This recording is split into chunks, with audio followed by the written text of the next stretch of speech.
a 23-year-old nursing student with a bright future ahead, a family eager to celebrate her graduation. But instead of joy, they were handed a death certificate.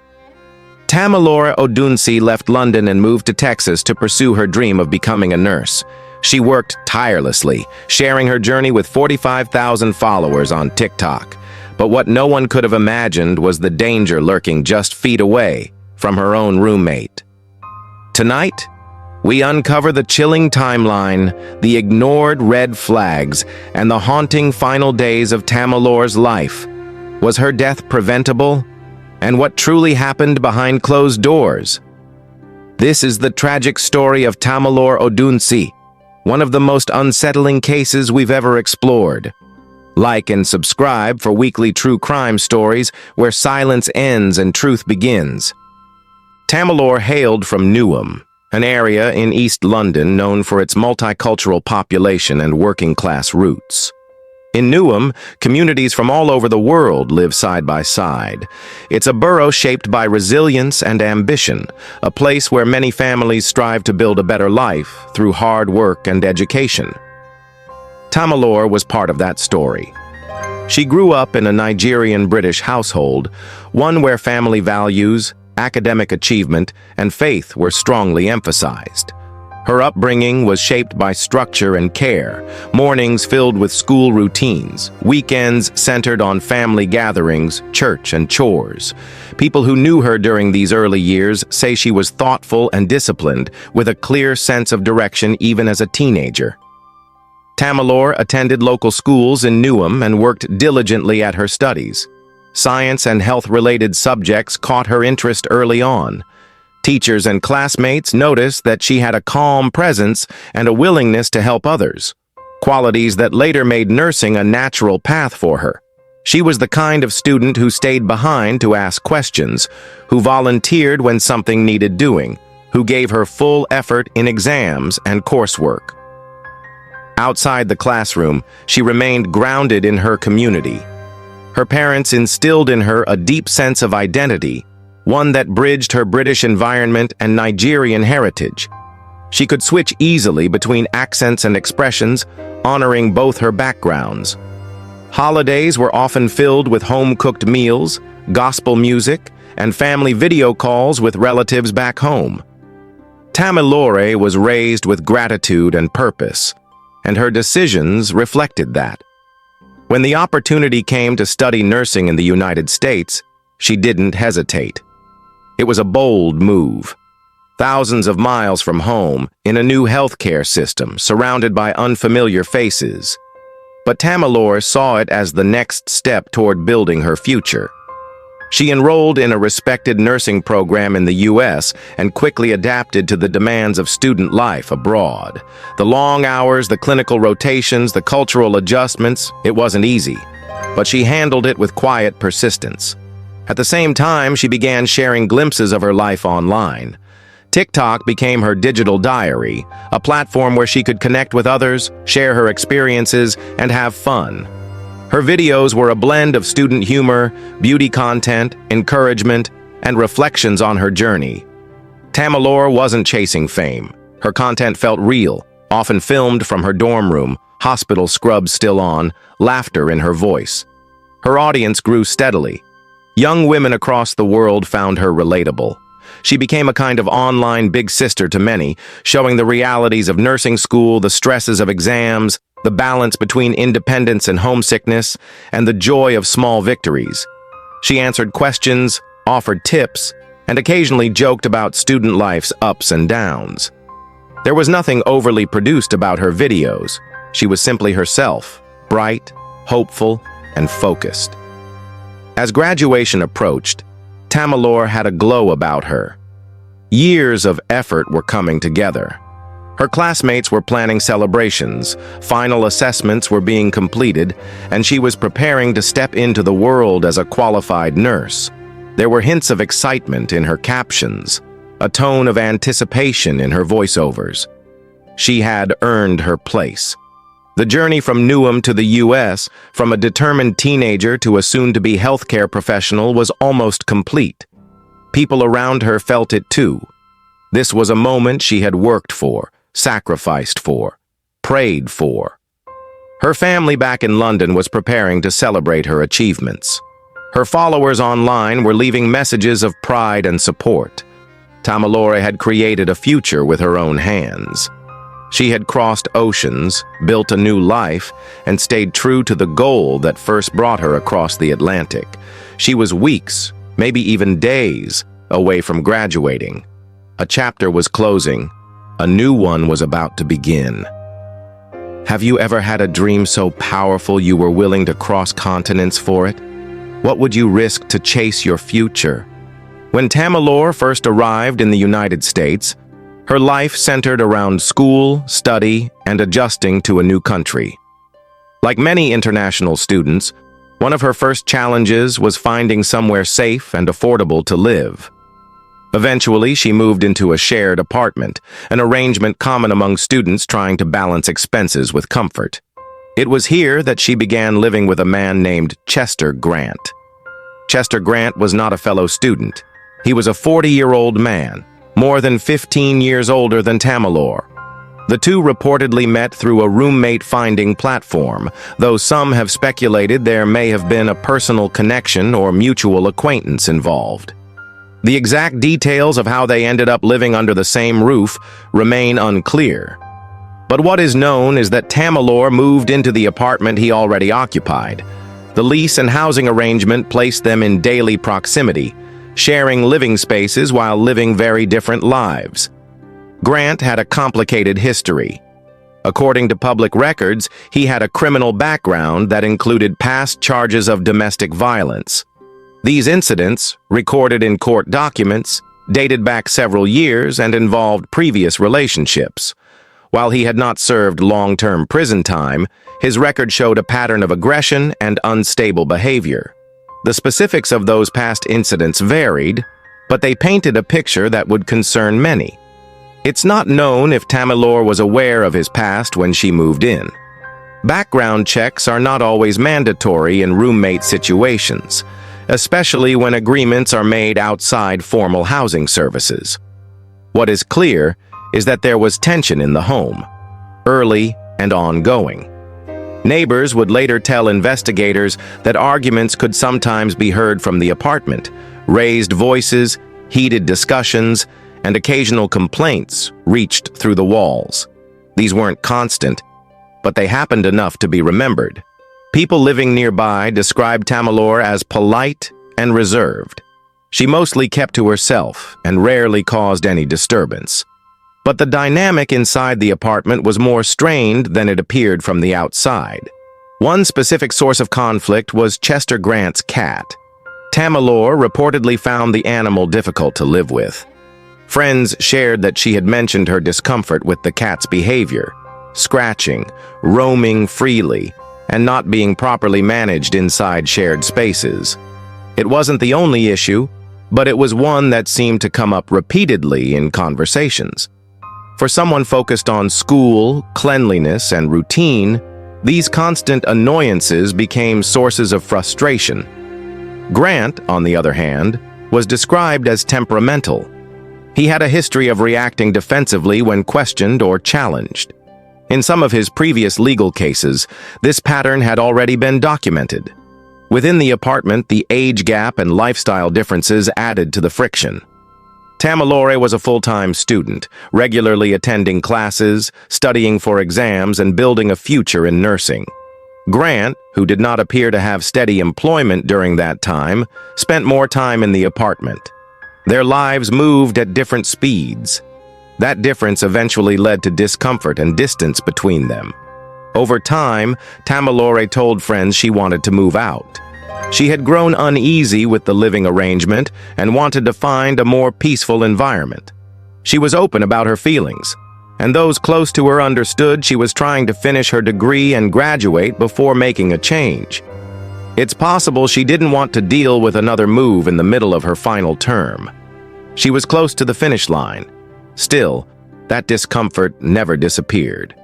Behind the TikToks and nursing school routines was a young woman trying to stay focused while sharing a home with someone whose past raised questions. The details of their daily life together remain largely private. But the larger picture, two very different individuals brought together in a shared apartment, has left many wondering how well we really know the people we live with. Would you feel safe living with someone twice your age with a violent past? How well do you really know your roommates? April 26, 2024. It was a Friday.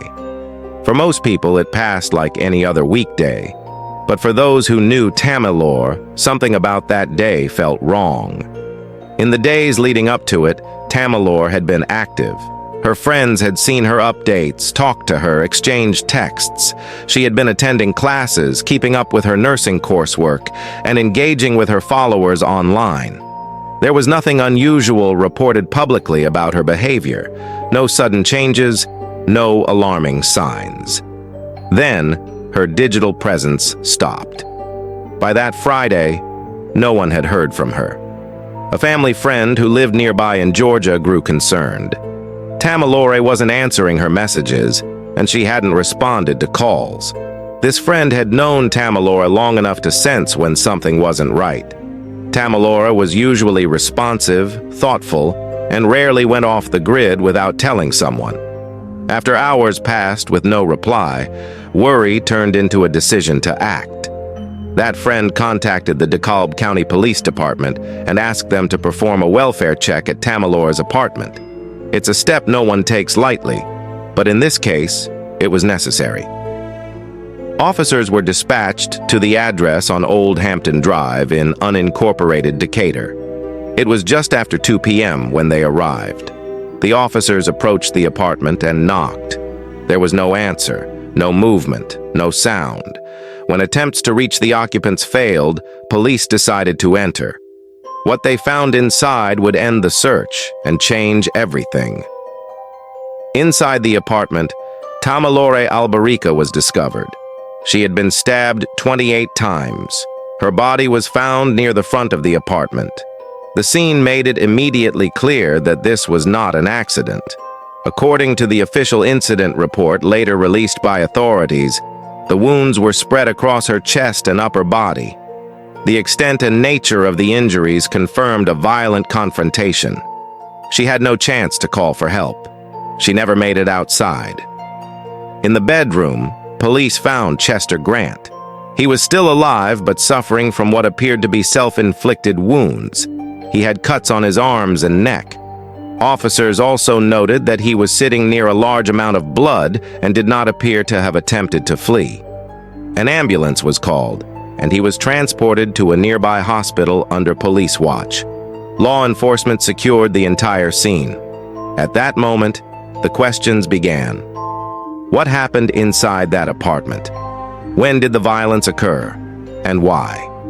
Neighbors told police they hadn't heard anything out of the ordinary that morning. No loud crashes, no screaming. No one reported seeing either of them enter or leave the apartment in the hours before officers arrived. The cat, still inside, was found unharmed. Investigators began reviewing security footage from the area, checking phone records and collecting evidence from the scene. But the central facts were already confirmed. Tamilore was gone, and the only other person in the apartment was Chester Grant. The 911 call, filed as a welfare check, had turned into a homicide investigation. Tamilore's family was notified. For them, the news came with a crushing sense of finality. They had watched her leave London full of purpose. They had cheered her on as she posted updates about school, about her clinical rotations, about finishing her degree. Now they were being told she was gone, and in a way no one could ever imagine. The timeline narrowed. The days leading up to April 26th were now under scrutiny. Investigators began piecing together the last confirmed sightings of Tamilore, her final social media posts, her messages, her conversations with friends. It would take time to understand the exact series of events that ended in that apartment. But in terms of the official record, it was clear. The last day anyone saw her alive was April 26th. If someone you loved suddenly stopped responding, how long would you wait to act? Would you call the police? In the aftermath of Tamilore's death, the investigation began to focus on the weeks and months leading up to April 26th. It didn't take long for disturbing details to emerge. Details that painted a picture of a situation that may have been escalating for some time. Reports from people close to Tamilore revealed that there had been tension in the apartment before. One argument in particular stood out. According to early accounts, the two roommates had argued about Chester Grant's cat. It might sound minor on the surface, but for those who had spoken with Tamilore in recent weeks, it was a recurring issue. She had told people she was uncomfortable with how the cat was being taken care of, and that it had caused friction between them.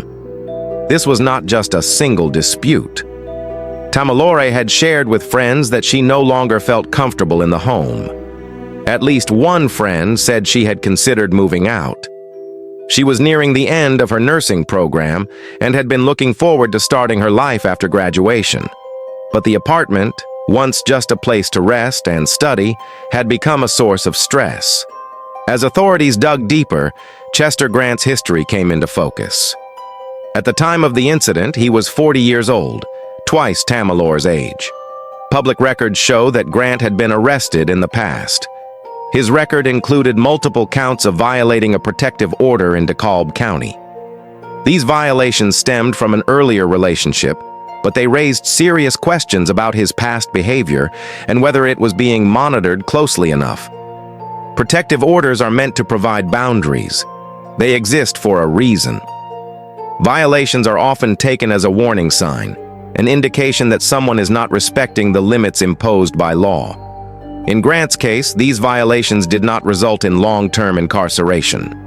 He remained in the community, and by the time Tamilore moved in, that history was already on the books. Her family later said that police had been called to the apartment before. At least one call for service was confirmed, although the details of that call have not been fully released to the public. Whether it was a noise complaint, a welfare concern, or something more serious, it pointed to the fact that something may have already been building behind closed doors. Tamilore's loved ones believed the signs were there. According to the property manager of the apartment complex, complaints had been made. The landlord had reportedly been warned about issues between the roommates. Again, the specifics are not all publicly available, but multiple accounts suggest that there were red flags. Despite this, no changes were made. Tamilore remained in the unit with Chester Grant. When tragedy happens, people often look back and ask, was there a point where something could have been done? Was there an opportunity to intervene? In this case, those questions are being asked by the people who knew and loved Tamilore most. The system, both legal and personal, had several points of contact with this situation. Police were aware of Grant's past. The apartment management was reportedly notified of problems. Friends had heard from Tamilore herself about her discomfort, and yet the outcome was fatal. How many red flags should it take before someone steps in? Do landlords and police do enough when warning signs appear? After the shock of what happened on April 26th, the aftermath unfolded quickly. Chester Grant, still hospitalized from the injuries he sustained in the apartment, was officially charged with murder. The charges were severe. Authorities announced that he had stabbed Tamilore 28 times. The level of violence stunned the community. Grant, who had lived quietly for years according to neighbors, was suddenly at the center of a homicide investigation. The police moved forward with the case, and the legal process began. While he awaited trial, Tamilore's family was left to face a reality no one should have to endure. She was gone. And yet, there were still events on the calendar that she had looked forward to for months, maybe even years. Tamilore's nursing school graduation took place just weeks after her death. It should have been a day of celebration. Instead, it became a moment of deep sorrow and reflection. Her sister, Olamide, stood in her place at the ceremony. The audience watched in silence as she walked across the stage to accept Tamilore's nursing pin, an honor that marked her entry into the healthcare profession she had worked so hard to join. Olamide held the pin in her hands, wearing a black t-shirt printed with Tamilore's face. The moment was heavy. Friends and faculty remembered Tamilore as someone full of promise, someone who cared deeply about others. Her absence was undeniable. The family's pain echoed far beyond the graduation stage. Back home in London and across the Nigerian and British communities who had followed Tamilore's journey, support began to grow. A GoFundMe campaign was launched to help with funeral costs, legal fees, and to bring Tamilore's body home. The response was overwhelming. Within days, the campaign had raised over £70,000. Donations came in from strangers, classmates, friends, and supporters who had followed Tamilore's story online. But alongside the grief came questions, serious ones. The family began to examine what they believed were failures that led to Tamilore's death. They raised concerns about the background checks, or lack thereof, done before she moved in with Chester Grant. They questioned how someone with a known record of domestic violence could be approved as a roommate. And they pointed directly to the apartment complex and the police. According to the family, they had previously tried to raise concerns. They believed that authorities did not act fast enough or thoroughly enough when problems began to appear. They also alleged that the landlord failed in his responsibility to provide a safe living environment. The family has since announced plans to take legal action. They are pursuing lawsuits that could target both the property management company and the police. They say Tamilore's death was preventable, and that someone should be held accountable. It's a case that now raises broader concerns about tenant safety, roommate vetting, and how authorities respond to complaints. Tamilore was a young woman living far from home, following a dream she worked hard to achieve. Now, her story is forcing an examination of how tragedies like this are handled and what can be done to prevent the next one. Can there ever be justice for a life cut short?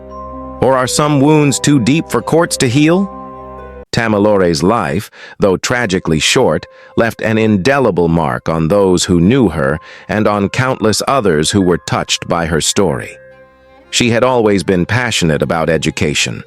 As a nursing student, she demonstrated an unwavering commitment to her studies, to her future, and to those she hoped to care for as a nurse. Tamilore's story was one of ambition and dedication. A young woman who had left Newham, London, to chase her dreams in the United States. Her journey to graduation, and the promise that came with it, represented hope for the future. Her future, and the future of those she would have helped as a nurse. But beyond her academic success, Tamilore also found a voice on social media, particularly on TikTok. She had a growing following, with fans drawn not only to her beauty, but to her warmth and authenticity. Her videos often showcased her journey as a student, her struggles and her triumphs. She became a symbol for young people chasing their dreams. Through her content, she inspired many, particularly those in the nursing field who saw in her a reflection of their own aspirations. Tamilore was the face of determination.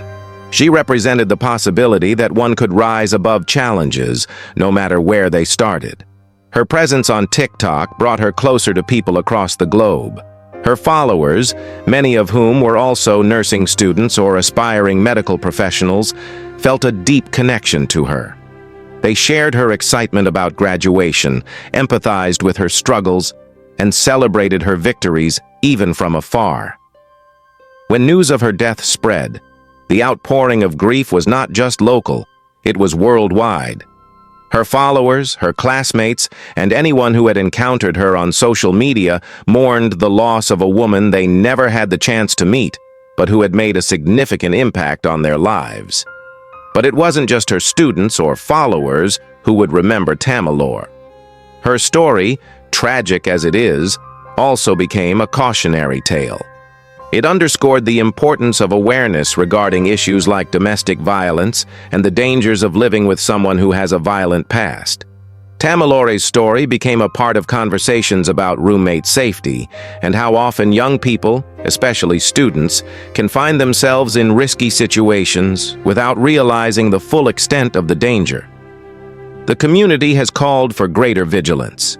There are those who now emphasize the need for better background checks, better resources for students living off campus, and more education on the red flags of potentially dangerous situations. Tamilore's life and her story have sparked conversations about the importance of tenant safety, about how to handle domestic violence, and about the role of both landlords and local authorities in preventing these tragedies. In the months following her passing, tributes poured in from all corners of the world. From heartfelt social media posts to community vigils, people honored her legacy in their own ways. Tamilore had been a beacon of hope for many, and in her death, her legacy of inspiring others lived on. Tamilore's family has vowed to continue her work. They are committed to sharing her story, spreading awareness, and making sure her memory doesn't fade into the background. Her journey, though interrupted in the most heartbreaking way, will not be forgotten. The lessons learned from her life, the importance of chasing one's dreams, the necessity of safe living spaces, and the value of standing up for what is right, will continue to inspire for years to come. As we remember Tamilore, we are reminded that her story is more than just a story of tragedy.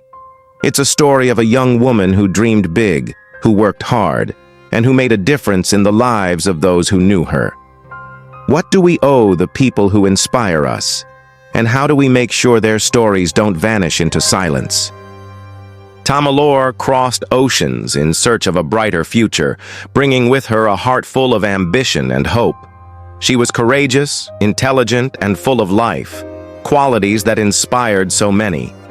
But her story now stands as both a reminder and a call to action. A reminder to protect those we care about, and a call to speak up when something isn't right. If this story moved you, please like the video to honor Tamilore's legacy, share it to raise awareness, and subscribe for more important stories that need to be told. Share this with someone who might be living in silence, unaware of the danger around them.